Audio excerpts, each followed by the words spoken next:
If the line joining A and B is horizontal,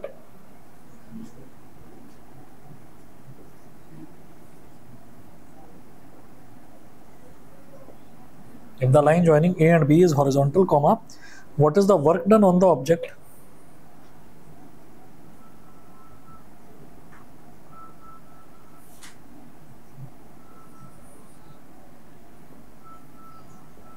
What is the work done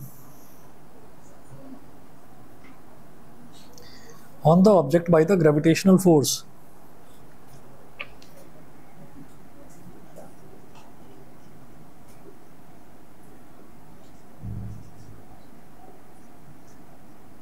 By the gravitational force.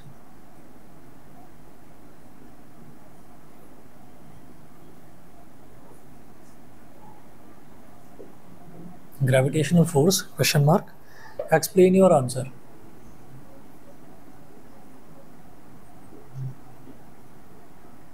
Explain your answer.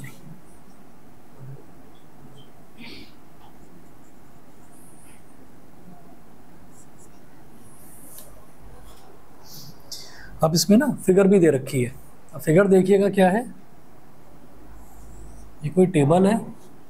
An object of mass 10 kilogram is at a point capital A on a table.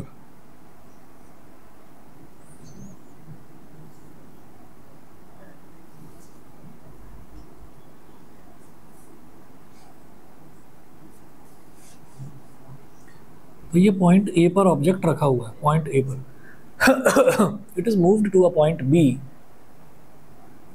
इसको खिसकाकर point B तक ले जाते हैं। Point B तक ले गए, उसके बाद देखिएगा वो कह रहे हैं if the line joining A and B is horizontal. ये line joining A and B is horizontal का मतलब क्या है कि जो इसको हमने ऐसे शिफ्ट कराया ना, वो टोटली हॉरिजॉन्टल शिफ्टिंग कराई है। ऐसा नहीं है कि नीचे से ऊपर लेकर जा रहे हैं, ऊपर से नीचे लेकर जा रहे हैं, ऐसा नहीं है। हॉरिजॉन्टली ही मतलब इसी पर आपने खिसकाया है, उसको उठाया वगैरह नहीं है। हाँ, अच्छा जी। उसके बाद देखिएगा, इसके बाद ये बोल रहे हैं कि if the line joining A and B is horizontal, what is the work done on the object. Object पर work done on the object by the gravitational force. ठीक है, तो जरा देखिएगा on the line joining A and B, तो A का centre यहाँ ले लिया, बी का सेंटर यहाँ ले लिया। हमने कहा ये ए से बी तक इस तरह से शिफ्टिंग हो रही है। ठीक है, तो ये जो डायरेक्शन हो गई, ये डायरेक्शन किसकी है? डिस्प्लेसमेंट की। ये डिस्प्लेसमेंट की डायरेक्शन है। अच्छा, उसके बाद अगर मान लीजिए हमसे ये कहा जाता है कि भाई हमने फोर्स लगाई है, हमने इस पर फोर्स लगाई है, तब वर्क डन आप बताइए कितना होगा। तो आप क्या कहेंगे कि भाई हमने ऐसे फोर्स लगाई है तो F इंटू एस हो जाएगा work done.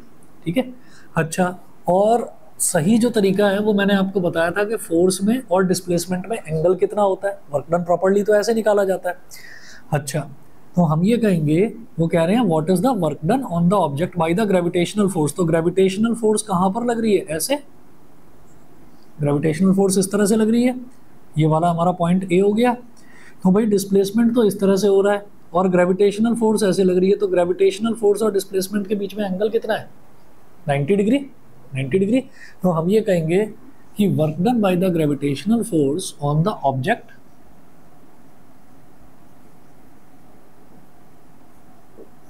work done by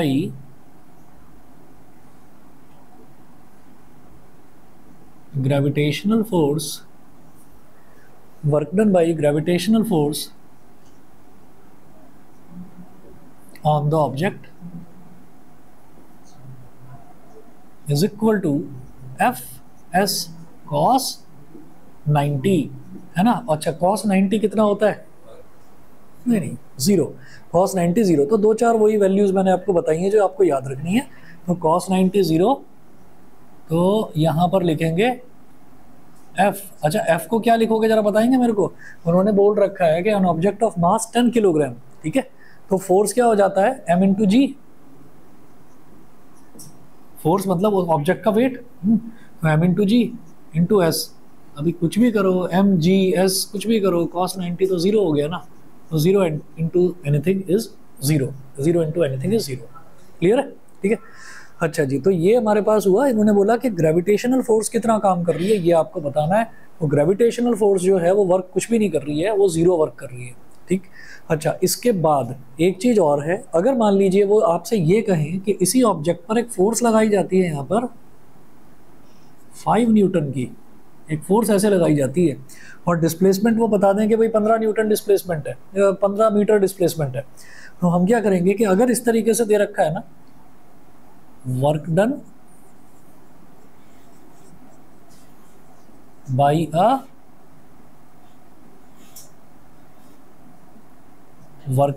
a horizontal force of 5 newton displacing the object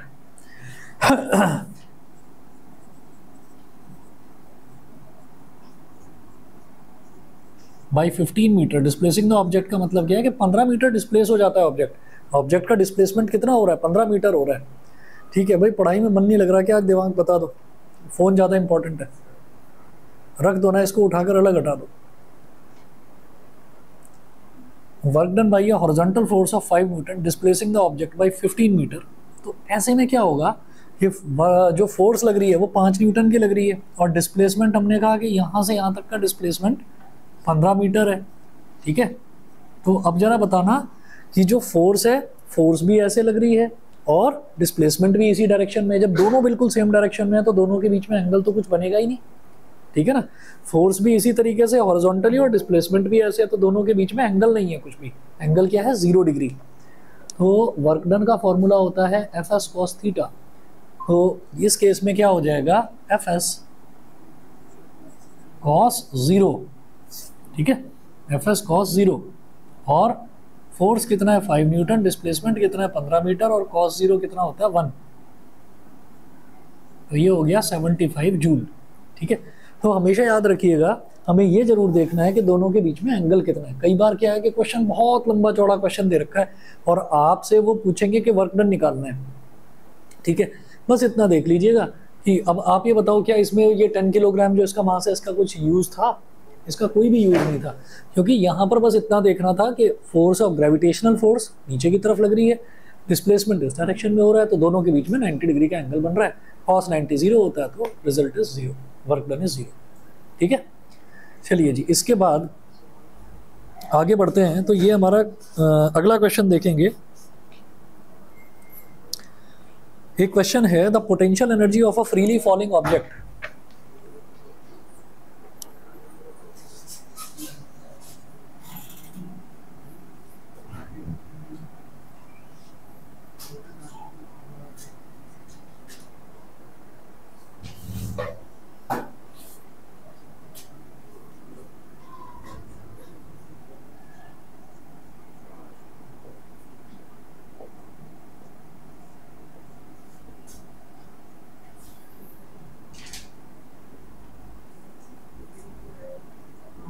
The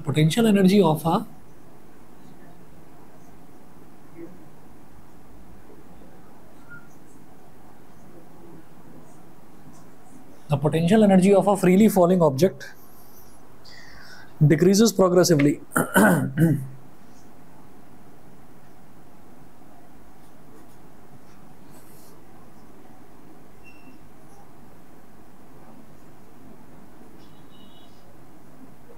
Decreases progressively, full stop.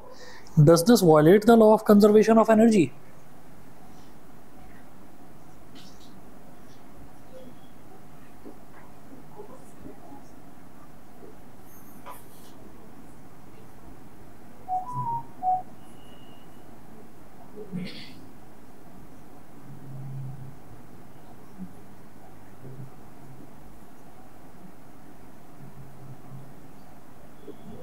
Question mark और लिखिएगा Y.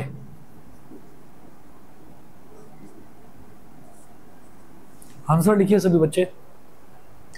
The potential energy of a freely falling object decreases progressively. तो कोई भी freely falling object है, freely falling object का मतलब ये है कि किसी ऑब्जेक्ट को मैंने लिया और ऐसे ही छोड़ दिया, है ना, it is allowed to fall freely, वो ऐसे ही गिर रहा है। तो अब हमें क्या बताना है, डज दिस वॉयलेट, उसकी एनर्जी जो है वो प्रोग्रेसिवली डिक्रीज होती है। तो पहले लिखिएगा yes, it's energy decreases progressively, it's potential energy decreases progressively. Potential energy कब तक रहती है, जब तक ऑब्जेक्ट रेस्ट में होता है। ठीक है, तो यहाँ लिखे हैं yes it's potential energy decreases progressively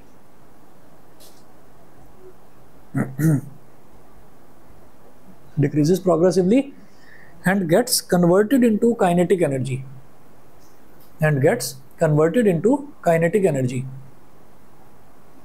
so it does not violate the law of conservation of energy. Note करो भाई,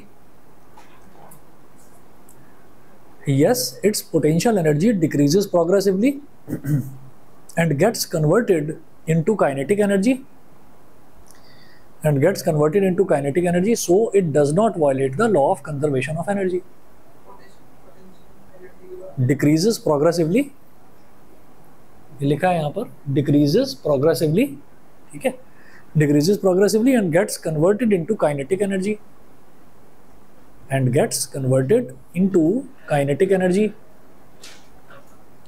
so it does not violate the law of conservation of energy. अच्छा, अगर मान लीजिए ये बोल दिया जाए कि आपको ये प्रूव करके दिखाना है, ठीक है, कि आपको प्रूव करके दिखाना है कि law of conservation of energy violate नहीं होता फ्रीली फॉलिंग ऑब्जेक्ट में, तो एक डेरिवेशन मैंने आपको करवाया था जिसमें हमने शुरुआत में बॉल को लिया था पॉइंट ए पर, पोटेंशियल एनर्जी और काइनेटिक एनर्जी वो हमने निकाली थी, फिर पॉइंट बी पर, फिर पॉइंट सी पर, तो टोटल एनर्जी निकालते हैं हम हर एक पॉइंट पर और वो टोटल एनर्जी हमेशा कांस्टेंट आती है, फिक्स्ड आती है। तो यहाँ पर हम ये कहेंगे कि law of conservation of energy fix रहने वाला है, law of conservation of energy जो है वायलेट नहीं होगा। यहाँ पर सभी को क्लियर है? जब भी कभी किसी ऑब्जेक्ट की पोटेंशियल एनर्जी डिक्रीज होती है तो उसकी काइनेटिक एनर्जी बढ़ती है, क्यों? वही पोटेंशियल एनर्जी काइनेटिक एनर्जी में कन्वर्ट हो रही है, ठीक है ना। और यही law of conservation of energy है, energy can not be created and nor it is destroyed.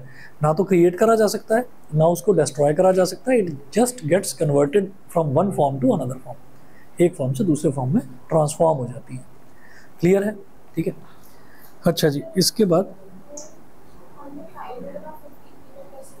वो मैं हाँ एज्यूम करके ये मैं आपको सिर्फ ये बता रहा था कि अगर मान लीजिए हमको हॉरिजॉन्टल फोर्स दे रखी है, हॉरिजॉन्टली ही ऑब्जेक्ट अगर डिस्प्लेस हो रहा है तो दोनों के बीच में एंगल 0 डिग्री हो जाएगा, तब हम ये फार्मूला लगाएंगे, ठीक है ना। फार्मूला यही लगना है, वर्क डन का एफ एस कॉस थीटा, ठीक है। चलिए जी, आगे चलता हूं मैं।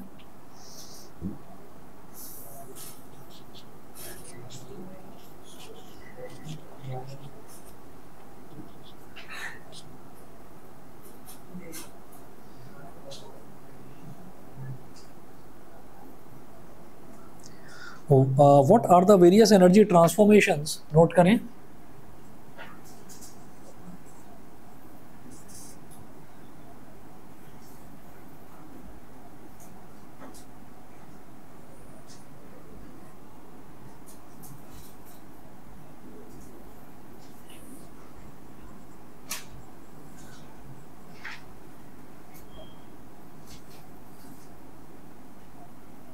What are the various energy transformations that occur when you are riding a bicycle?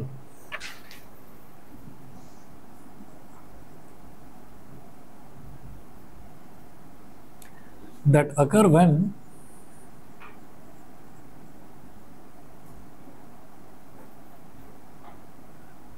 you are riding a bicycle.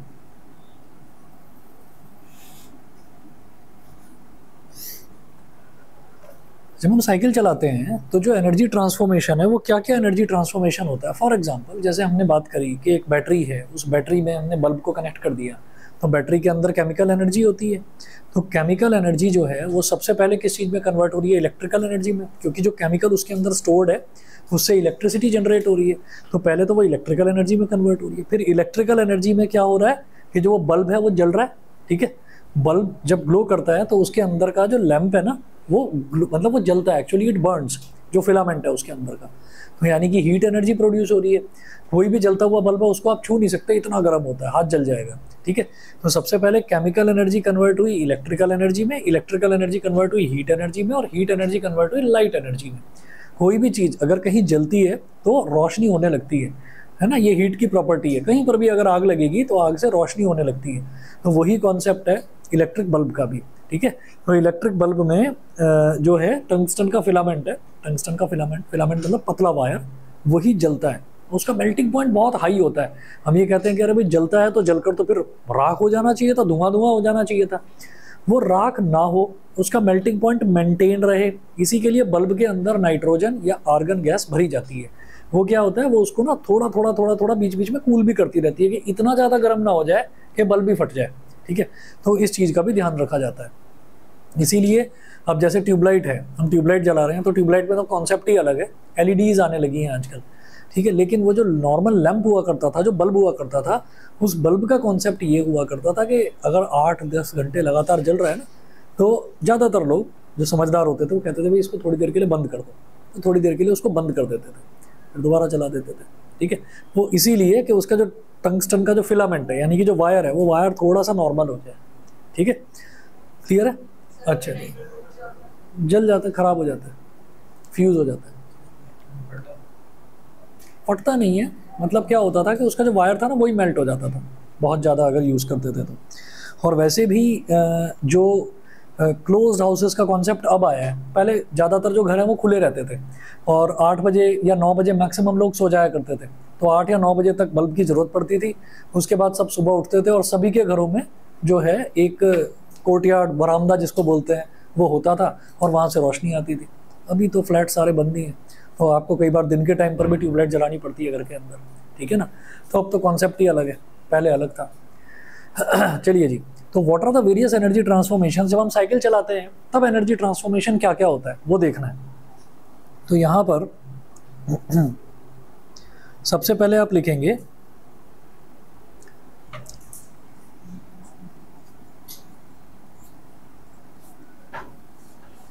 Chemical energy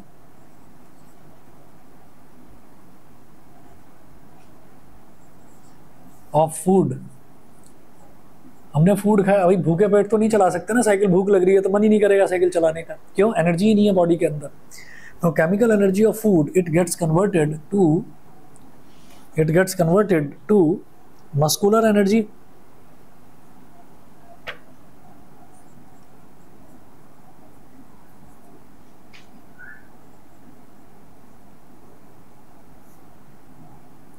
muscular energy. और जो मस्कुलर एनर्जी है of legs is transformed into kinetic energy.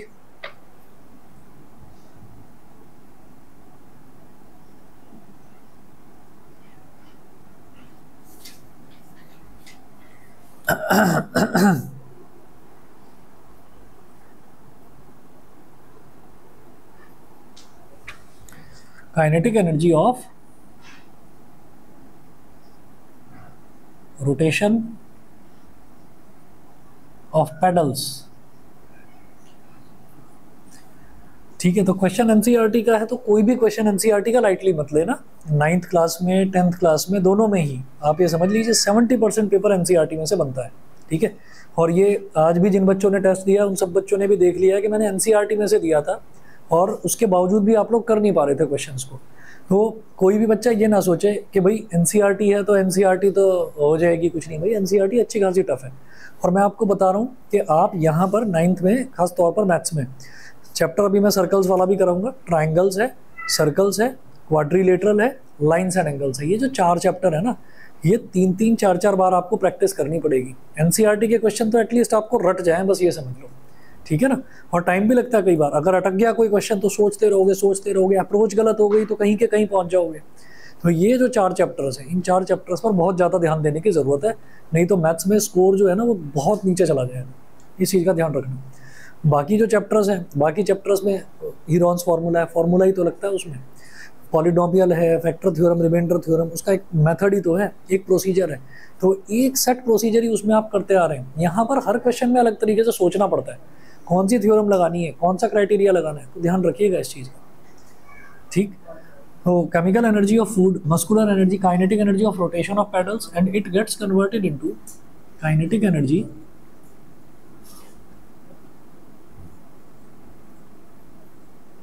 Of rotation of wheels. तो kinetic energy of rotation of wheels, wheels भी rotate करना शुरू करते हैं, ठीक। तो कुल मिलाकर, और जब व्हील रोटेट करना शुरू करते हैं तो साइकिल चलने लगती है, ठीक है। तो केमिकल एनर्जी, जो हमने फूड खाया उसके अंदर केमिकल एनर्जी थी, कार्बोहाइड्रेट्स, प्रोटीन्स, विटामिन्स, मिनरल्स, जो भी सारी चीज़ें हैं जो हम खाते हैं, तो chemical energy of food it gets converted into muscular energy of muscles या लेग्स, कुछ भी कहिए। और फिर मस्कुलर एनर्जी अगर है, मसल्स में अगर एनर्जी है तभी तो हम पेडल को प्रेस कर पाएंगे। तो kinetic energy of rotation of pedals, तो पेडल्स जो है वो रोटेट होने लगते हैं, और जब पेडल्स रोटेट होने लगते हैं तो पेडल्स जो हैं वो कनेक्टेड रहते हैं चेन के साथ साइकिल के व्हील में, और साइकिल का फिर व्हील रोटेट होने लगता है। तो वो भी क्योंकि मोशन में है, तो जो भी चीज़ जब मोशन में होती है तो हम ये कहते हैं कि काइनेटिक एनर्जी होती है उसके अंदर। ठीक है, क्लियर है? अच्छा जी, उसके बाद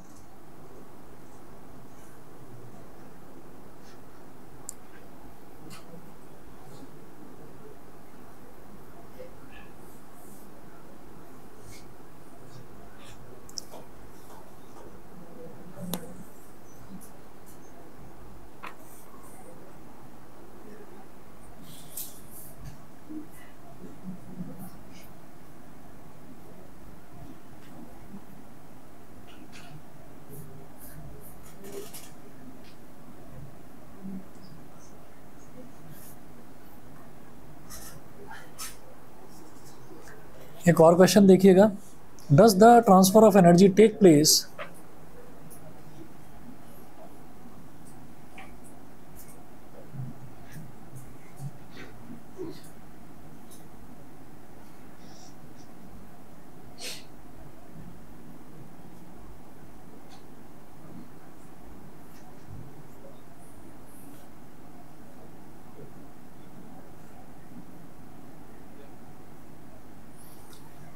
Does the transfer of energy take place when you push a huge rock with all your might?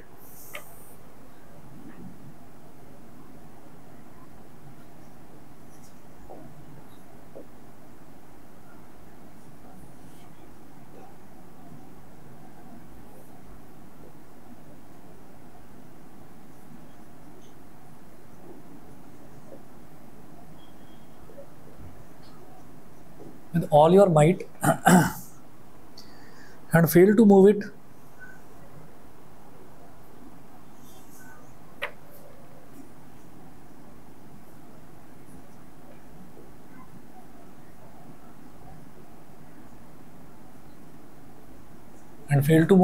question mark, where is the energy you spent going?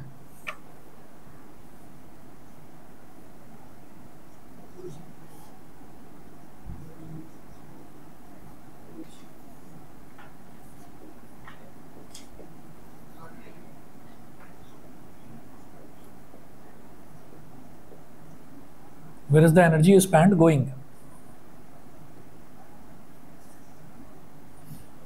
Does the transfer of energy take place when you push a huge rock with all your might? मतलब आप पूरी ताकत के साथ में एक बहुत बड़ी रॉक है, उसको आप मूव करने की कोशिश कर रहे हैं लेकिन आप उसको हिला तक नहीं पा रहे हो, तो क्या इसमें कोई ट्रांसफॉर्मेशन ऑफ एनर्जी है? तो हम ये कहेंगे कि हाँ, एनर्जी ट्रांसफॉर्मेशन तो ज़रूर होगा। फॉर एग्जाम्पल कि अगर मान लीजिए आप किसी रॉक को लगातार पुश करते जा रहे हो, कोशिश कर रहे हो, लगा रहे हो पूरी ताकत, एक बार पुश करा, 2 बार करा, 10 बार, 50 बार आपने पुश कर लिया, लेकिन वो हिल नहीं रहा है वहाँ से। लेकिन 50 बार पुश करने के बाद आप थक गए, आपको ये लगा कि भाई आपकी एनर्जी कुछ कम हो गई है, आपको थकान होने लगी है। ठीक है, तो वो जो चीज़ है वो यही तो है कि भाई एनर्जी कहीं पर वेस्ट हो रही है क्या? तो मतलब law of conservation of energy तो काम ही नहीं कर रहा है यहाँ पर, तो एनर्जी कहीं ट्रांसफ़र हो रही है क्या? ट्रांसफ़र होती हुई भी नज़र नहीं आ रही है। अगर कोई बड़ा सा ब्लॉक रखा हुआ हो और उस ब्लॉक को हम पुश करने लगें, ठीक है, तो वो ब्लॉक मूव होता हुआ दिखाई देता है, तो हमको ये लगता है कि भाई हमारी एनर्जी इस ब्लॉक को मूव करने में शिफ्ट हो गई, एनर्जी इधर ट्रांसफ़र हो गई ब्लॉक के अंदर। तो रॉक के अंदर ऐसा क्या केस है? या फिर अगर आप घर में अपने हैं और आप फ्लोर पर बैठकर कोई फ्लोर एक्सरसाइज कर रहे हैं, आप पुशअप्स लगा रहे हैं, तो इसका मतलब है आप पुशअप्स का मतलब ये है कि आपको ज़मीन को आपको पुश करना है, तो ज़मीन उल्टा आपको अप करेगी, ज़मीन आपको रिएक्शन फोर्स लगाएगी, इसीलिए उसको पुश अप बोलते हैं। तो अब आप ये सोचिएगा कि जब आप उसको पुश कर रहे हैं और पुशअप लगाने के बाद में आप थक गए, तो आपकी एनर्जी कहाँ गई? ठीक है, तो एनर्जी कोई ज़मीन जो है, ज़मीन तो आपने दबाई नहीं कि ज़मीन आपने दबा दी हो, इतनी ताकत लगाई हो, तो ज़मीन भी दबी नहीं है, एनर्जी कहाँ गई? नोट करेंगे यहाँ पर, does the transfer of energy take place? तो आप ये कहेंगे yes, the energy which we use in pushing the rock gets stored, the energy which we use in pushing the rock gets stored in the rock as potential energy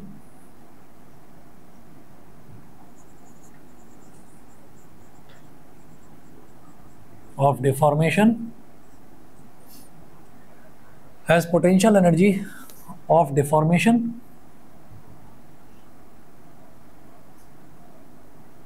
comma करके लिखेंगे, although it is very small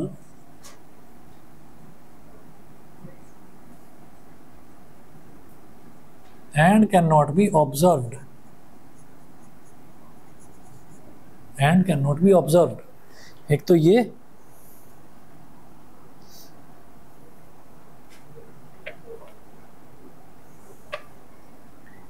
and some of the energy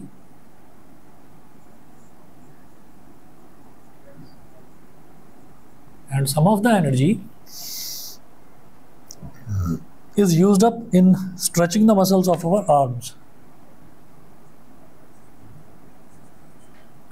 is used up in stretching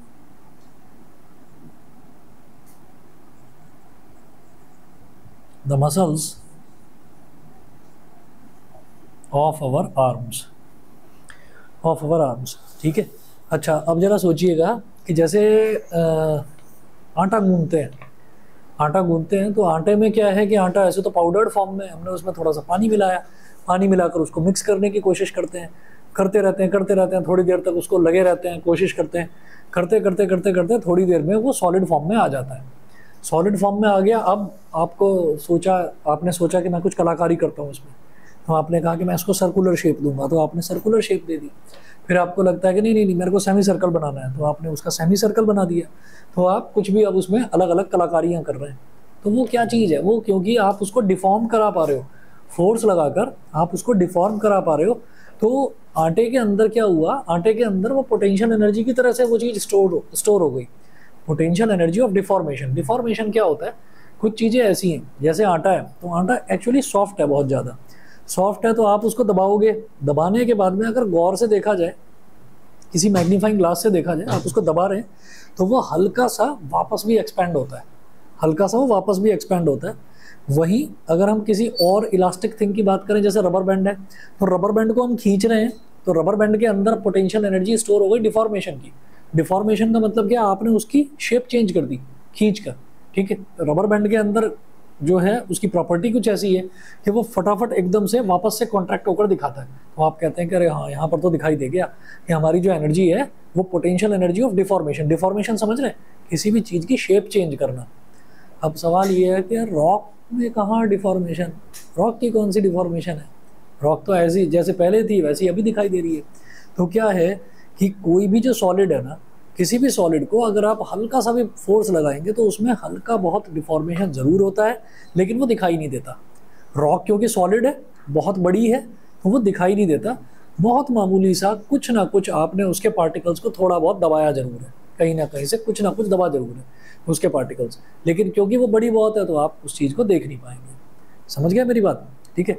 इसी तरीके से अगर आप कभी घर में, तो एक्चुअली देखने के लिए भी ये मिलता नहीं है आजकल. अगर आप देखेंगे फ्लैट्स में क्या होता है, फ्लैट्स में ना चौखट नहीं होती. चौखट जानते हैं? चौखट. तो चौखट जो है साइडों में रहेगा, जैसे दरवाज़ा है.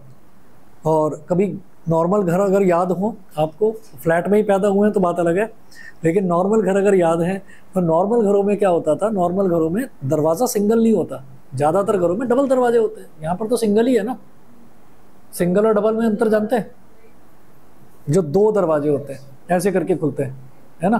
कभी बताओ किसी भी फ्लैट में कहीं पर भी चले जाइए, किसी फ्लैट में डबल दरवाजे मिले? नहीं मिलेंगे.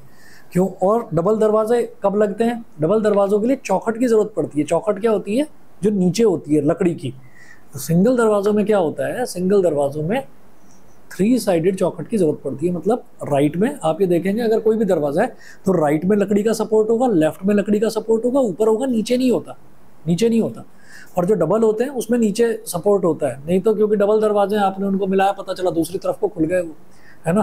तो चौखट की जरूरत होती है। तो घरों में तो ये चीज़ ऑब्जर्व नहीं करी जा सकती। सरकारी जो ऑफिसेज होते हैं उनमें आप ये चीज़ ऑब्जर्व कर सकते हो।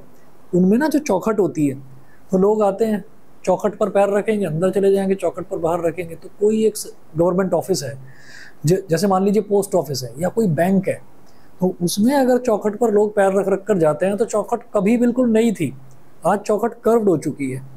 ठीक है, इसका मतलब क्या है? चौखट तो सॉलिड है, आज वो कर्व्ड क्यों हो चुकी है? डिफॉर्मेशन आया ना उसमें, धीरे धीरे धीरे धीरे over a period of time deformation आया। तो अब ऐसा थोड़ी है कि नहीं नहीं यहाँ से ना बाहुबली गुजरा था तभी ये मुड़ी है ऐसे, है ना, वैसे तो मुड़ी नहीं। अरे भाई वहाँ से बाहुबली गुजरे या बच्चा गुजरे, थोड़ा थोड़ा हर कोई डिफॉर्म करता हुआ जा रहा है उसको, हर कोई उसमें थोड़ा थोड़ा प्रेशर डालता हुआ जा रहा है। तो over a period of time क्या होता है कि वो दब जाती है पूरी तरीके से। This is called deformation. ठीक है, और उसकी लगातार कोशिश ये रहती है, किसी भी सॉलिड की कोशिश ये रहती है कि मैं वापस अपनी ओरिजिनल शेप और साइज को अटेन कर लूँ। तो रॉक में भी जो हम उसको दबा रहे हैं, तो दबाने से क्या होता है कि उसके अंदर क्या टिक टिक कर रहा है, क्या हो गया।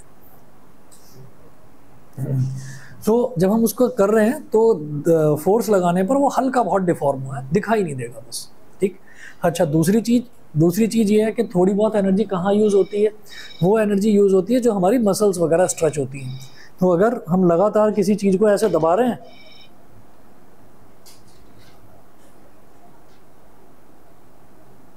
तो हम थक भी जाते हैं, हमारी मसल्स में दर्द भी होने लगता है ना। तो ऐसा होता है। लगातार आपको कोई कहे आपको 2, 3 या 4 किलोमीटर चलने की आदत है, कोई कहेगा 10 किलोमीटर जाना है, कोई जो है अवेलेबल नहीं है कोई भी व्हीकल किसी भी तरीके का, जाना ही है पैदल, तो 4, 5, 6 किलोमीटर चलने के बाद में आप लंगड़ा लंगड़ा कर चलने लगोगे, बुरा हाल हो जाएगा। तो वो सारी एनर्जी जो है वो मसल्स की स्ट्रेचिंग में भी तो कंज्यूम हो रही है। तो वो 2 चीज़ें आपको मेंशन करनी है। आगे चलेंगे। A certain household has consumed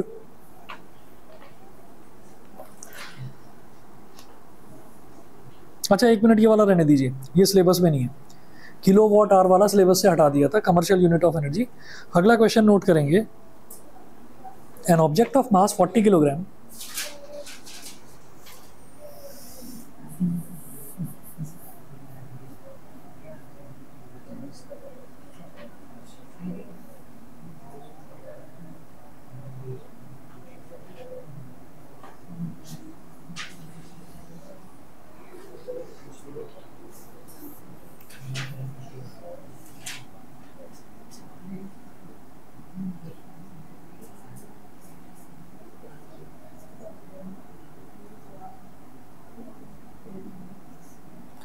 An object of mass 40 kilogram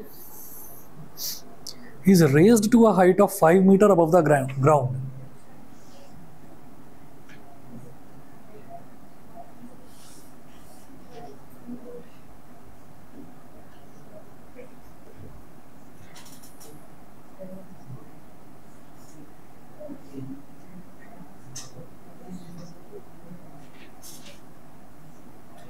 An object of mass 40 kilogram is raised to a height of 5 meter above the ground. Full stop. What is its potential energy?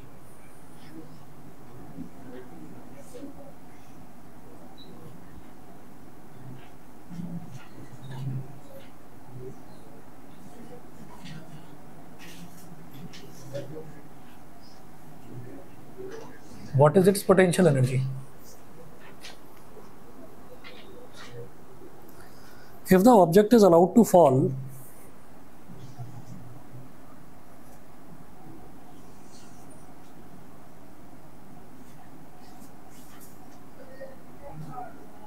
क्या बोल रहे हो बताओ?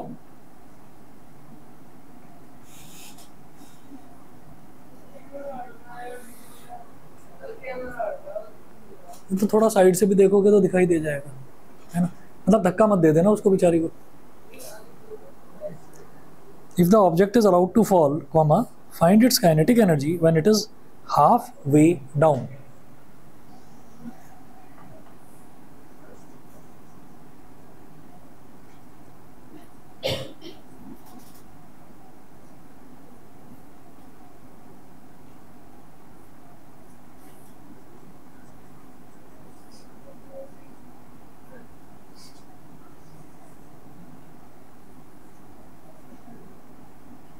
Half way down, full stop. g is equal to 10 metre per second square. g acceleration due to gravity 10 metre per second square. ठीक है, अब ये समझिएगा क्वेश्चन कैसे करना है। देखिएगा क्या बोल रहे हैं, an object An object of mass 40 kilogram is raised to a height of 5 metre above the ground। तो किसी ऑब्जेक्ट को उठा दिया जाता है कितनी ऊंचाई पर, 5 मीटर above the ground उसको उठा दिया जाता है। तो हाइट कितनी हो गई 5 मीटर, मास कितना हो गया 40 किलोग्राम, और जी कितना दे रखा है 10 मीटर पर सेकेंड स्क्वायर।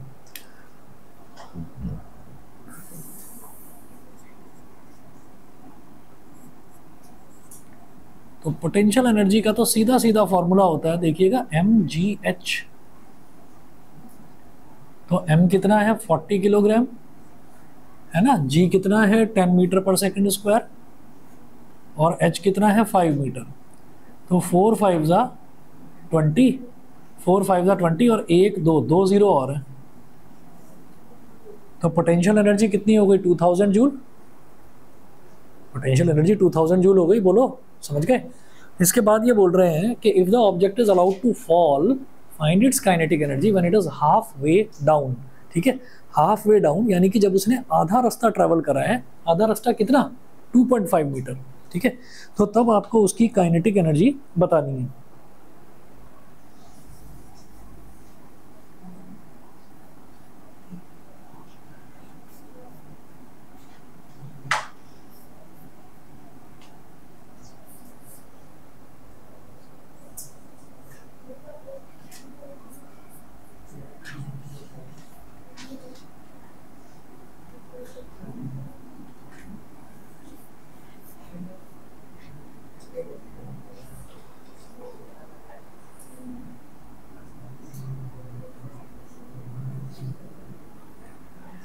तो if the object is allowed to fall, तो अब हम ये कह रहे हैं कि now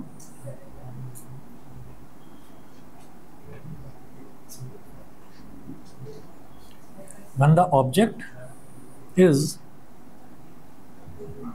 allowed to fall, when the object is allowed to fall, तो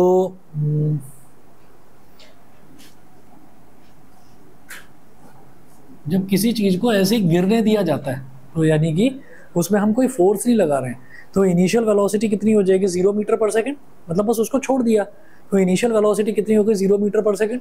ठीक है, अच्छा जब कोई ऑब्जेक्ट ऊपर से नीचे गिरता है तो एक्सेलरेशन को क्या लेते हैं +g। जब किसी ऑब्जेक्ट को नीचे से ऊपर फेंकते हैं तो एक्सेलरेशन को लिया जाता है -g, ऐसे होता है। ठीक है, तो अब ऑब्जेक्ट ऊपर से नीचे गिर रहा है, तो एक्सेलरेशन इज +g, और ये हो जाएगा 10 metre per second square. u है, a है, हाफ वे डाउन, तो रास्ता कितना है, मतलब हाइट कितनी है 5 मीटर, उसको आधा रास्ता कवर करना है यानी कि 2.5 मीटर। तो s कितना हो गया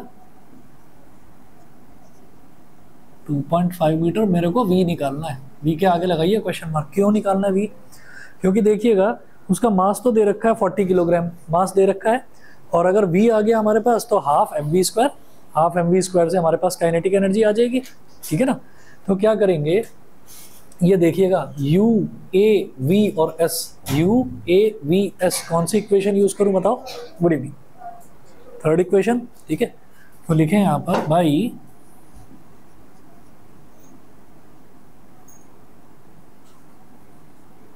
third equation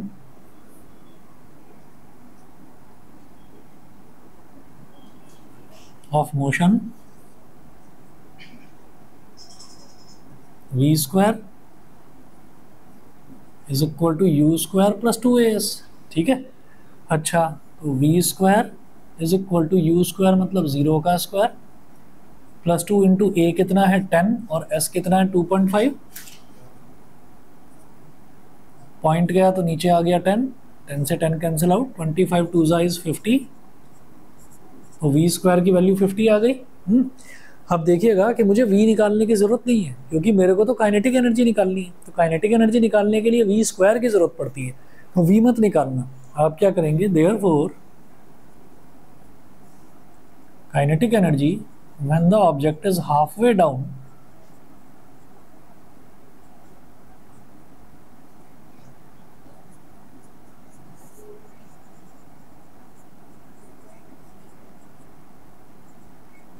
is equal to half m v square,